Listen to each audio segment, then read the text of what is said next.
This is a 1930s or 40s Leedy Reliance, 14 by 6.5, white enamel over brass. I got it about a month ago. Time to clean it up.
So as usual with me, anything with rust on it goes into Evaporust for a soak. Anything without goes into Dawn and water.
So somebody had painted this drum over the stripes.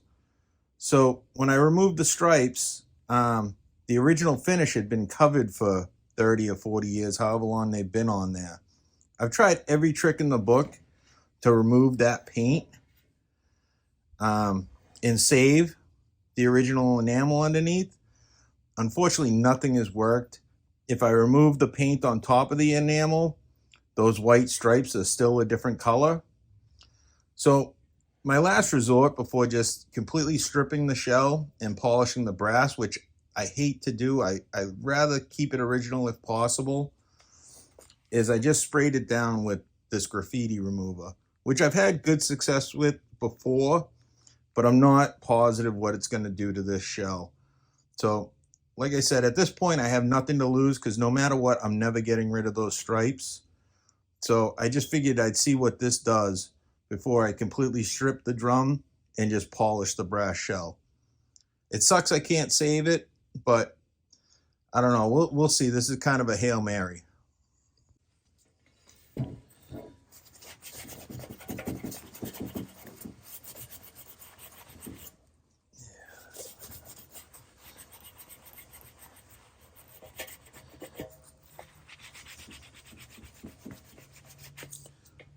You can see, unfortunately, that graffiti remover is removing some of this old enamel. I think at this point, I'm just stripping it. It sucks, but sometimes there's just nothing you can do. All right, so when I'm doing something, sometimes it's painful to stop and start filming. So sometimes I get ahead of myself and just do stuff without filming it. Anyways, I ended up using paint stripper and stripped the shell completely. Just a clean strip. And then what I did, and I'll pop in a picture, is even after I stripped the paint, you could still see the stripes. So what I'm doing now, unfortunately, I should have filmed it before I did anything, but what I'm doing now is going over it with a red Scotch-Brite pad and Barkeeper's Friend. I usually like the powder better, but I just ran out. So I'm going to use this, and this is a good starting point. It'll get the brass nice and clean. If I wanted to polish it from there, I could go back and do a high polish on it. But I kind of like the brush look that this gives. I did it on another Snare in the past, and I think it looks great. So I think I'm just going to stick with the brush look. So it's pretty straightforward. And this is all I did before I started filming. And you just go in the same direction. Don't go in circles or anything. You don't want to really scratch the shell up. Even though, I mean, this is scratching it. But they're really light scratches and could be polished out really easily. But again, I kind of like the brush look this gives. So I'm just going to repeat this until I get a completely clean surface. All the stripes are gone. Everything. I'm not putting a ton of pressure on it. So before I finish cleaning up the shell, I'm going to attempt to remove some dents from it. There's a few methods out there on how to do it. There's a sandbag and a mallet. I prefer the non-marring mallets. You can find them on Amazon or online. And then there's the wood buck method. So this is just pieces of wood run through the bandsaw at the same radius as the shell. And I don't know how well the camera's going to pick it up, but a little one there. I'm going to try to massage out. Little one there. These lugs have a little bit there, which is tricky because it's right on the welded seam, and I do not want to crack that. So I'll just massage them the best I can, and what I can't get out, I can't get out. And then where the strainer is. This is really common. People throw the drum down on the floor on the strainer, and boom, it dents the shell. So I'm going to attempt to remove those, and we'll see how it goes.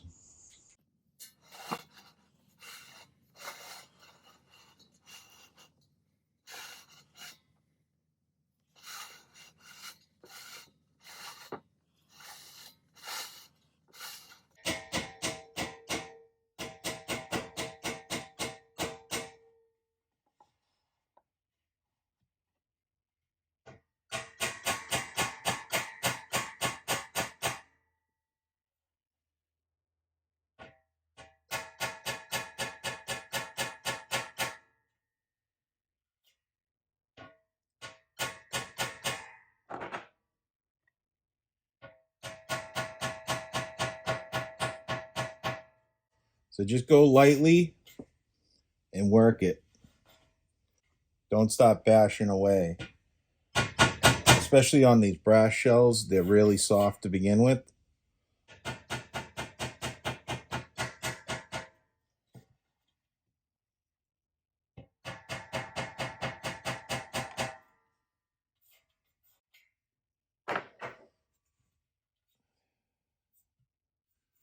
Looking a little better.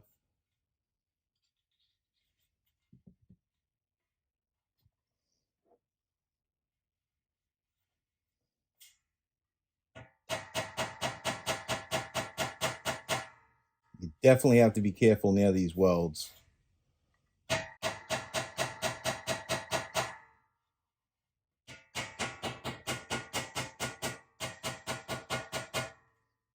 So what the wood buck is doing is stopping it from going too far. So you don't have a dent facing out instead of a dent in.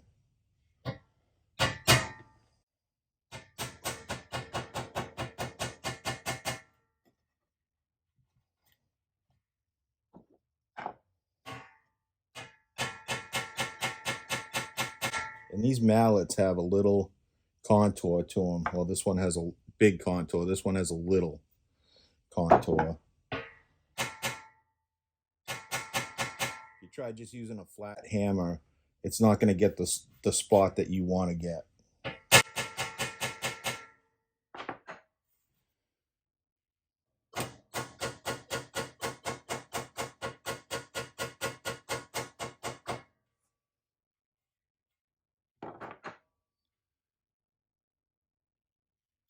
I'd say that looks better. There's no way I can get at that. That's behind the bead.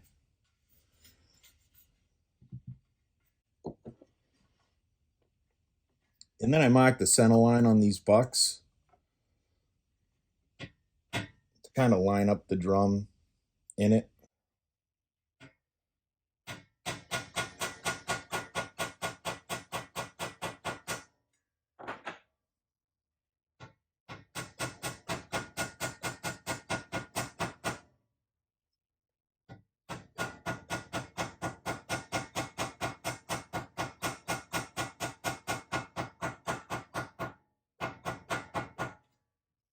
A little bit there.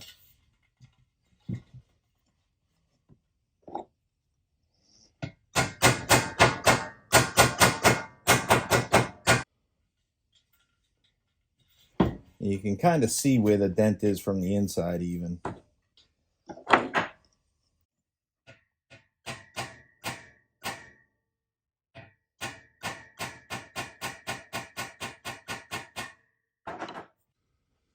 All right, there's another little one here.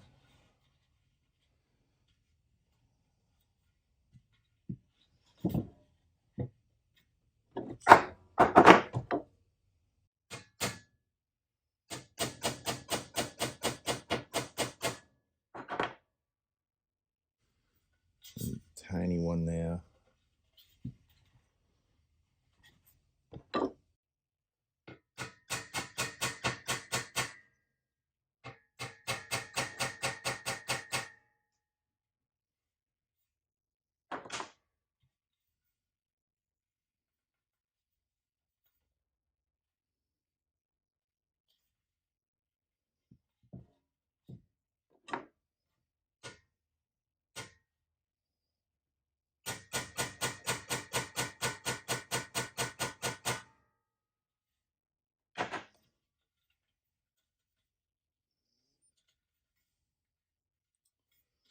Little one here.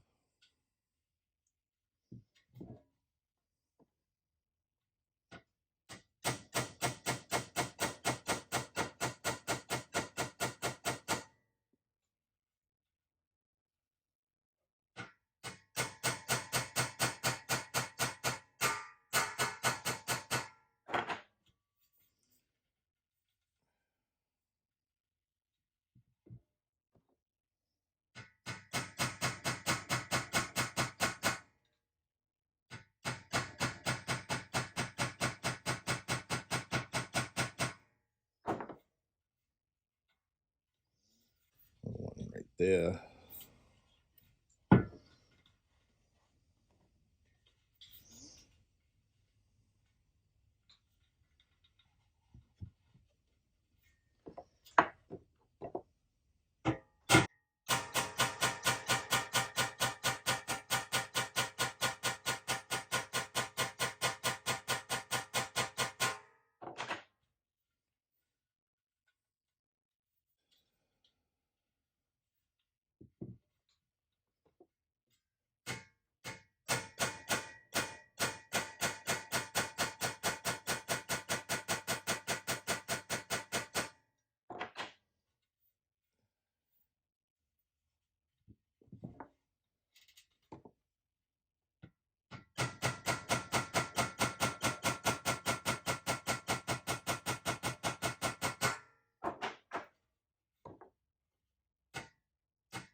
On to polishing.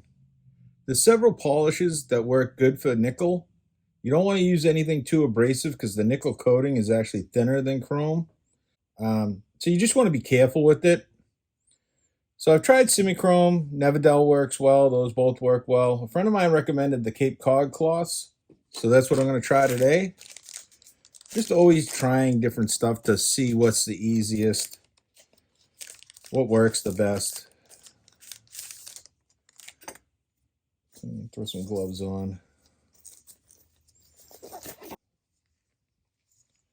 I'll take one of these really dirty ones.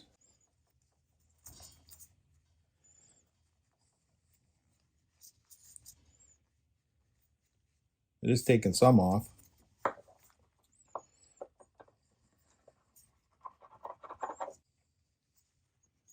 That worked pretty well.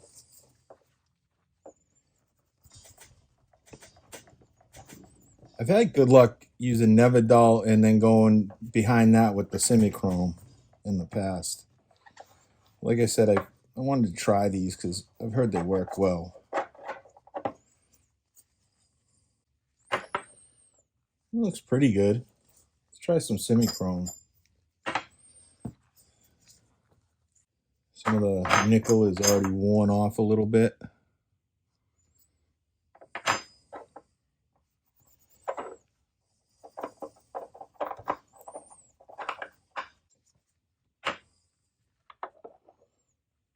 I don't know. I think the Semichrome is the winner just by a tiny bit.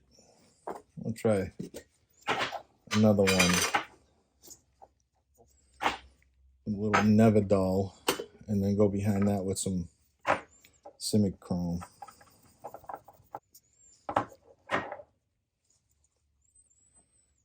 So out of those three, I still think the Semichrome's the winner, but we'll go behind that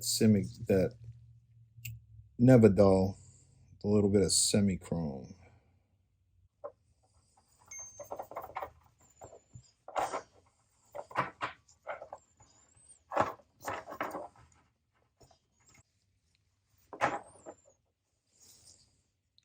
I know it's probably tough to see through the camera, but that one definitely is shinier. There's no fog on it whatsoever. This one a little bit. This one a little bit. You know what we'll do is we'll try another one, the Cape Cod cloths, and then the Semichrome.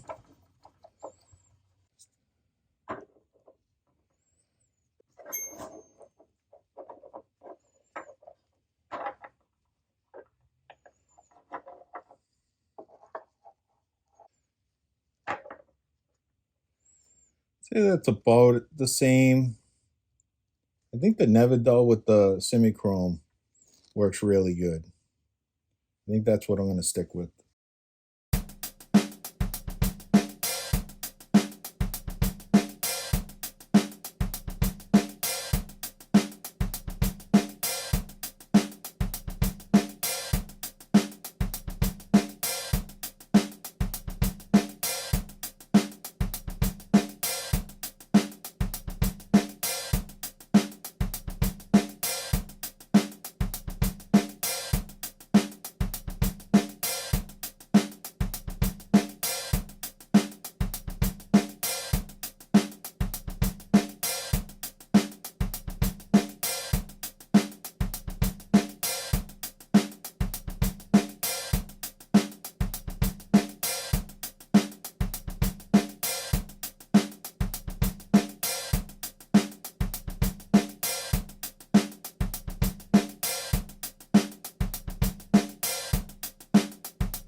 Some of you have probably seen my grommet tools in a previous video, but I'll go over it once again. This is just a 5/16 countersunk bolt with a nylon washer and nut. This one I found online somewhere years ago. I don't think they make them anymore, but this one will work by itself. It just leaves the back a little cone shaped. This one, I found between the two of them, I can get a nice factory look. This one flattens it out. So I start with this one, move to this one to flatten the back of it. So I didn't have a grommet for this. So what I did was I ended up using one from a drum I had removed the badge from years ago.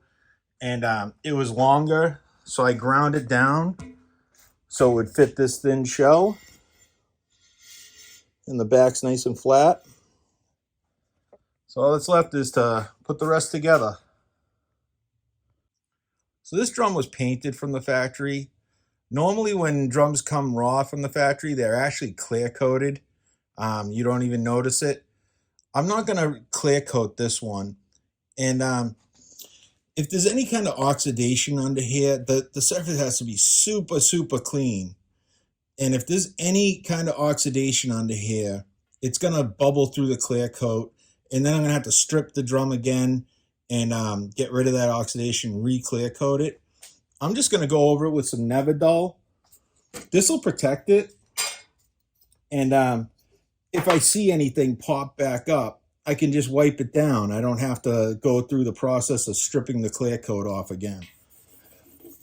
So you can see this leaves a nice protective layer even after you wipe it off.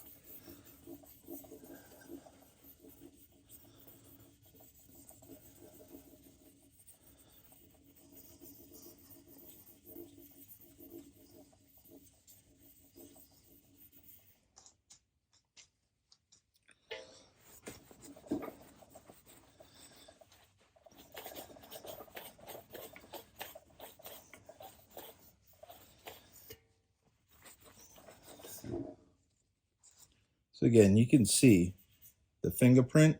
That's actually the residue of the Nevedol. So that'll stay on there to protect it from corroding or any oxidation that occurs for a while. And if I see anything pop up, I'll just hit it again. I did another snare drum like this years ago, and it actually held up really well.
If you made it this far into the video, I want to say thank you. I really appreciate it. And if you like this content, please like, subscribe, and comment. If you want to get an alert when I post a new video, hit the notification bell. This video's a little longer than normal. I wanted to leave it in as much detail as possible with banging out the dents. Just go slow, take your time. A few taps, check your work, a few more taps, and go from there. I started recording this video last weekend and was planning on doing the playing part this weekend. But in between that, I ended up having to have surgery on my hand a couple days ago. No big deal, I'll just be down and out for a little while until it heals. So all I have is a small clip of me playing it out in the garage, recorded with my phone. But at least you'll get an idea of what it sounds like. Until next time, take care.